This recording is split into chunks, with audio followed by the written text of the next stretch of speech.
नमस्कार, लोकसंदेश न्यूज चॅनलमध्ये आपलं स्वागत आहे. पाहूयात आजची विशेष बातमी. कवटेमहांकाळ तालुक्यातील कुचे गावात घडलेल्या घरफोडीच्या गुन्ह्याचा स्थानिक गुन्हे अन्वेषण शाखेच्या पथकाने यशस्वीपणे छडा लावलेला असून आरोपीस अटक करून सुमारे 7,80,000 रुपयांचा सोन्या चांदीचा मुद्देमाल जप्त करण्यात आलेला आहे. दिनांक 8 डिसेंबर 2025 रोजी सकाळी 5:30 वाजता ते दिनांक 9 डिसेंबर 2025 रोजी सकाळी 6 वाजण्याच्या सुमारास फिर्यादी हे घराला कुलूप लावून बाहेरगावी गेले होते.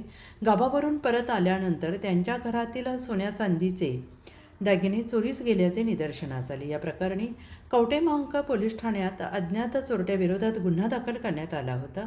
सदर गुन्ह्याचा तपास पोलीस निरीक्षक संजीव साडे यांच्या मार्गदर्शनाखाली स्थानिक गुन्हे अन्वेषण शाखेचे सहाय्यक पोलीस निरीक्षक पंकज पवार आणि त्यांच्या पथकाकडून सुरू होता. दरम्यान गोपनीय बातमीदारामार्फत ग्रे रंगाचा टी-शर्ट परिधान केलेला एक इसम तानंग फाटा चौक परिसरात सोन्या चांदीचे दागिने विक्रीच्या उद्देशाने फिरत असल्याची खात्रीशीर माहिती मिळाली. मिळालेल्या माहितीनुसार पथकाने तानंग फाटा परिसरात सापळा रचून संशयित इसमास ताब्यात घेतलेला आहे. चौकशी दरम्यान त्याने आपले नाव प्रवीण विठ्ठल निकम, वय वर्ष 32, राहणार कुची, तालुका कवटेमहांकाळ, जिल्हा सांगली असे सांगितले.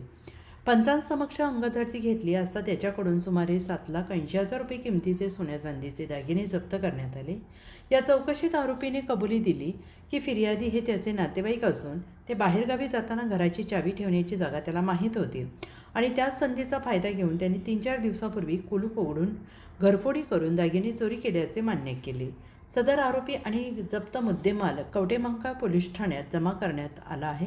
पुढील तपास कवटेमहांकाळ पोलीस करत आहेत. अशाच विशेष घडामोडींसाठी आमच्या YouTube चॅनलला सबस्क्राईब करा, फेसबुक पेजला लाईक करा आणि इन्स्टाला फॉलो करा.